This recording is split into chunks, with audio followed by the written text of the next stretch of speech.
Kamu bahagia, bisa menyalurkan hal-hal positif. Dan siapa tahu ceritamu ini, kejadian yang kamu alami sejak kecil, itu bisa dijadikan dasar untuk kamu berbagi bagi sesama yang punya kasus lebih berat dari dirimu. Kalau kamu tidak mengalami, kalau hidupmu datar-datar saja, tidak pernah down, bagaimana kamu bisa mengobati, menolong orang lain? Kamu kenapa, Mama sekarang tanya, alasan kamu mengambil fakultas psikologi, prodi psikologi itu apa sih? Kok kamu cinta mulai dari kelas 11 tuh, cinta banget sama psikologi? Mama suruh kamu masuk hukum, tidak mau. Papa nyuruh kamu masuk ekonomi, kamu tidak mau. Kenapa kok psikologi? Tujuanmu apa? Supaya bisa mendalami diri sendiri, mengobati, dan ada materi-materi yang dia emang suka saat lagi kecil itu, masih SMA itu maksudnya. Nah, pada awalnya apa-apa yang kita dapat itu untuk diri kita, tapi apa tujuan hidup sebenarnya? Jadi selain memuliakan Tuhan, juga untuk sesama. Jadi ilmu yang kamu dapat itu kamu bisa share, kamu bagikan, kamu ngasih kekuatan. Walaupun psikolog itu tidak bisa menulis resep, tapi paling enggak kamu bisa menolong sesaat orang-orang yang membutuhkan semangat, walau hanya beberapa menit lagi. Karena yang bisa menolong seseorang itu hanya Tuhan dan orang itu sendiri. Kamu hanya perlu mendukung, ngasih jalan gitu aja. Tanpa pengalaman-pengalaman selama SMA, pengalaman waktu kecil, itu kamu tidak bisa memberi nasihat ke orang. Sama ditambahkan, kalau saya nggak ada peristiwa yang unik atau kejadian bersama teman, alias datar gitu, pasti Andre tidak bisa membuat ini video kayak gini. Betul. Pasti Andre kerjaannya tuh hanya rebahan, tidur, bangun, main game, makan, ya gitu-gitu aja, pulang tidur. Tapi karena ada peristiwa unik bersama teman, Andre berani mencoba untuk membuat film sendiri dengan cerita kisah nyata saat SMA itu. Tapi tentunya pakai nama samaran ya, supaya privasi tetap terjaga. Iya. Mama senang kan Andre bisa buat seperti ini di konten YouTube. Senang, bangga Mama, bangga. Dibanding dulu Andre yang cuma tidur terus main game. Iya. Jadi saran Mama ya, sekali lagi nak, berikan hal-hal yang positif. Jadi pertama, ingat Tuhan yang menolong kamu. Ya sekarang kamu masih merasa senang, tapi secara bertahap, percayalah, yang penolong satu-satunya, sang juru selamat hanya Tuhan Yesus Kristus.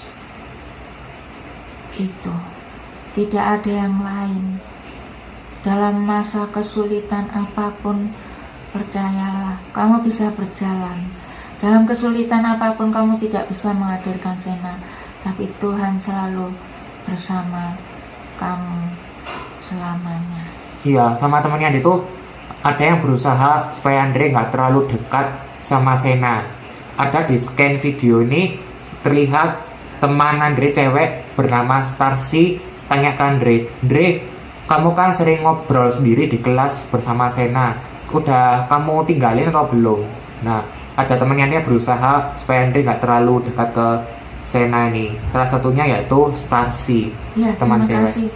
Mama terima kasih Starsi, beri waktu bagi Andre berniat ke hal-hal yang lebih positif untuk dirinya dan untuk sesama, dan itu perlu proses. Dan saran mama, hadirkan Sena tetap boleh ada, tapi tolong Sena beri teman, jadi teman imajinasi,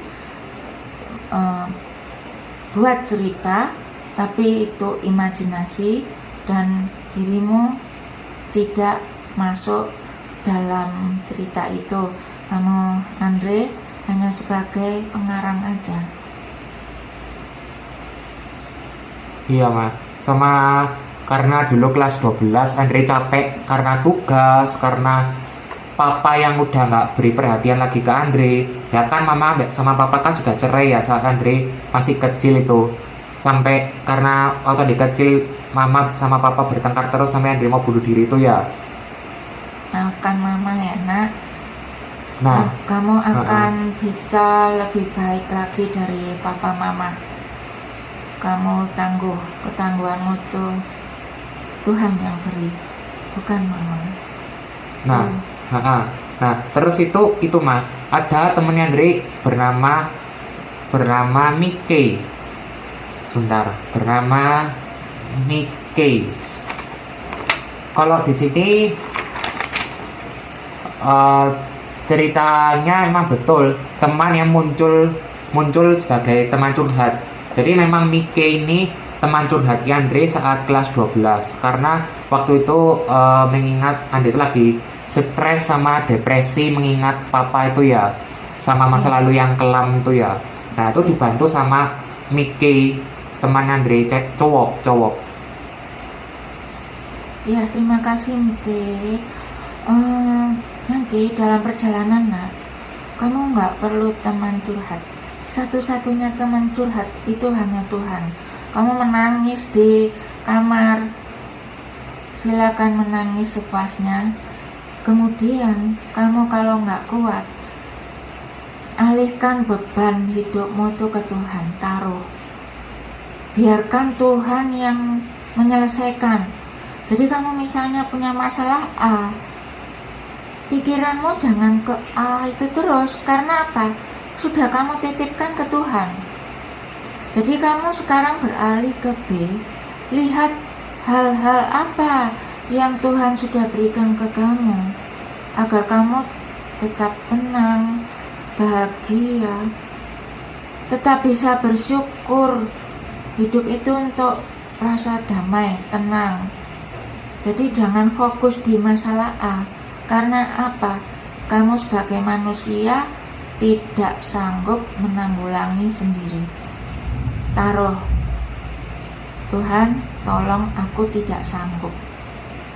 Tuhan akan beri mujizat. Asal Andre terus berdoa, bersyukur atas apa yang sudah Tuhan berikan ke Andre. Betapa banyaknya mujizat yang diberikan Tuhan kepada kita, kepada Andre, kepada mama, dan itu kamu tidak bisa menghitungnya. Tuhan pun walaupun kita lupa berdoa, berterima kasih, tetap menjaga, melindungi kita. Tapi Andre begitu ketinggalan Garin sama temannya Andre itu, kenapa Andre langsung sakit hati ya kalau nggak diperhatikan lagi? Itu keturunan siapa sih? Kok bisa Andre itu kalau diperhatikan dikit sama cewek langsung suka, kalau nggak diperhatikan sedih? Itu dari siapa yang haus perhatian kayak gini? Mama, turunan mama. Oh mama? Iya, mama meninggal opa karena kecelakaan keluarga, termasuk mama. Di saat mama memerlukan figur seorang ayah, yaitu waktu mama kelas 5 SD. Sehingga mama kalau hubungan dengan cowok itu selalu kepingin seperti papa, pelindung. Tapi ternyata tidak ada yang bisa melindungi mama sampai saat ini. Jadi mama nge-share ke Andre cerita, tolong jangan ulangi kisah-kisah mama, karena dulu oma membesarkan 4 orang anak sendiri sehingga tidak ada waktu untuk share ke mama. Jadi mama ada waktu untuk berbagi pengalaman ke Andre. Tolong jangan ulangi kesalahan mama. Yang harus perhatian itu ya. Iya, karena kebahagiaan itu justru didapat dari kamu bisa memperhatikan orang lain. Bukan kebahagiaan itu Tergantung sama orang lain dari perhatiannya itu ya. itu tidak bisa. Kamu akan kecewa kalau kamu ingin si A memperhatikan kamu setiap saat. Kamu akan kecewa. Kamu nanti ada si B yang baik ke kamu, terus kamu mengharapkan si B itu 100% untuk kamu. Kamu kecewa, sedih. Padahal Tuhan tuh punya maksud bukan itu. Iya. Tujuan hidup kita bukan itu. Iya, Ma. Sama ini, Ma. Ada temannya Andre yang nggak setuju ke Andre. Kenapa? Andre itu suka nafsu. Nafsunya itu sangat tinggi. Bahkan ada yang komen di bawah kalau Andre itu tukang nafsu. Nah, emang nafsu yang terlalu tinggi ini dari siapa ya, Ma? Dari mama juga. Nafsu loh. Iya. Nafsu seksual. Jadi nafsu itu ada macam-macam. Ada seksual, ada yang bukan. Jadi nafsu untuk kekayaan, kehormatan, emosi tinggi, begitu. Jadi kita diberi ini, kita bisa mengandalkan pikiran kita untuk menekan nafsu-nafsu itu. Nantinya Andre tidak perlu menekan tapi mengurai. Nah, bagaimana bisa mengurai nafsu menjadi hal-hal yang positif? Kalau kita mengikuti nafsu saja, itu justru merugikan diri sendiri dan orang lain. Kita harus bisa mengurai. Bagaimana? Itu dengan doa, mendekatkan diri sama Tuhan. Nanti Tuhan akan beri jalan lewat kata hati, itu pasti, atau lewat peristiwa. Orang bilang mungkin nanti instingmu akan tajam kalau kamu mendekatkan diri sama Tuhan, instingmu tajam. Loh, tapi Dirasa. bukannya papa itu suka nafsu seksual ke mama sampai mama memutuskan untuk cerai. Bukan, kalau papa nafsunya kalau seksual normal-normal aja. Cuma mama ini kena kanker dan kemoterapi itu membuat mama, dan mama sudah dioperasi, sudah diambil rahimnya. Mama kena kanker indung telur, rahimnya diambil, dioperasi, dan mama kena kemoterapi. Efek samping kemoterapi membuat mama kesakitan. Dan mama memang dulu ingat, mama cuma perlu seorang ayah. Kalau seorang istri punya kewajiban-kewajiban, walaupun capek, tetap harus melaksanakan kewajiban seorang istri, dan mama itu nggak bisa. Karena mama memandang semua orang kedudukannya sama, nggak bisa seenaknya sendiri memperlakukan orang lain. Iya. Dan mama dengan kondisi mama juga habis jatuh, itu sudah tidak bisa memperhatikan laki-laki lain selain untuk anak-anak mama. Jadi bukan salah orang lain, tapi memang kekurangannya ada di pihak mama. Iya. Maafkan mama, nak. Jadi kamu harus lebih tegar, bisa lebih tegar, Mengendalikan nafsu. Awalnya mengendalikan, tapi mama lebih senang menguraikan. Kalau kamu mengendalikan tuh kamu kan merasa tertekan. Mana Iya, bisa orang nafsunya kayak naik-naik terus gitu. Nah, tapi mengurai. Jadi partikel-partikel yang lebih kecil lagi, dan akhirnya kamu merasa tidak terbebani dengan nafsu-nafsu itu. Jadi memang betul ya kalau sosok Andre yang di SMA perhatian, minta perhatian ke teman sama suka nafsu itu keturunan dari mama, Betul. bukan papa. Mama tidak mendalami papa. Mama Oh. cuma mendalami mama aja, yang mama mulai ya, mama kalau emosi ya, dalam hal nafsu ini emosi itu turunan dari papa, opa, dari pihak mama. Jadi opa itu almarhum berani menghadapi siapa saja. Pokoknya menurut opa benar, dia akan menghadapi orang itu, dan itu nurun ke mama. Dan di usia 50 tahun ini mama menyadari bahwa ternyata hidup itu bukan untuk mencari salah atau benar. Tiap orang pasti menganggap dirinya benar. Mau sampai kapan berdebat, mau sampai kapan membenarkan diri sendiri dari sudut pandang sendiri, tidak akan ada tenangnya. Oh iya. Jadi lebih tepatnya mengurai nafsu. Nafsu seksual dari siapa? Itu mama tidak tahu. Kalau menurut mama bukan, kalau nafsunya Andre menurut mama wajar-wajar aja ya, apalagi seusia Andre, bukan yang berlebihan. Nah nanti kamu mungkin, ini kan kuliahnya masih semester 2 nak, belum mempelajari fisiologi secara mendetail. Nanti kamu akan diajari bagian otak mana sih yang mengatur, hormon apa sih yang mengatur nafsu seksual, itu nanti akan diajari, dan bagaimana mengendalikan itu nanti diajari. Tapi pada tahap berikutnya kamu harus bisa mengurai, bukan mengendalikan. Mengendalikan itu kamu bisa tertekan menurut mama. Oh iya Ma, terima kasih teman-teman yang sudah menyaksikan reaksi Mama dan saya terhadap film video Andre dan Sena season 1. Semoga kalian semua suka ya terhadap kisah nyata saya saat SMA itu.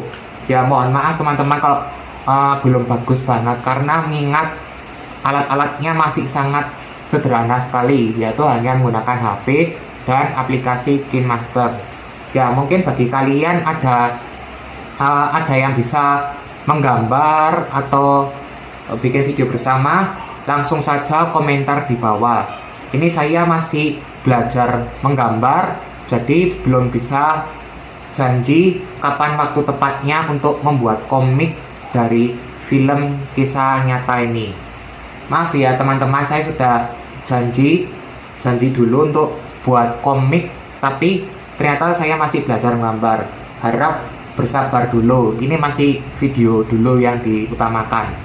Ya semoga doakan saja semakin hari saya bisa menggambar dan berkreasi lebih baik. Terima kasih teman-teman yang sudah berkomentar dukungan dan doa-doanya. Dan Andre nggak boleh sedih atau sakit hati kalau ada komentar yang nggak sesuai ya Ma. Iya, ingat tujuan awal Andre bukan untuk agar like banyak, juga bukan untuk subscriber banyak, tapi Andre hanya ingin menyalurkan bakat terpendam Andre.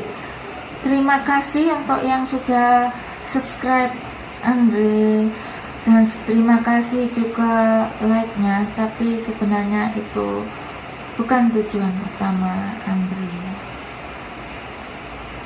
Iya, tapi Mama cukup jelas ya terhadap kisah nyata Andre saat SMA season 1 ini. Jelas? Nah, terus Mama kaget ya Andre tiba-tiba ingin bikin film itu. Tapi senang juga ya Andre bisa berkreasi ya. Iya. Oh iya. Ya doakan Andre bisa lanjut menggambar dengan baik dan semakin pintar ya dalam membuat video-video selanjutnya. Iya Andre.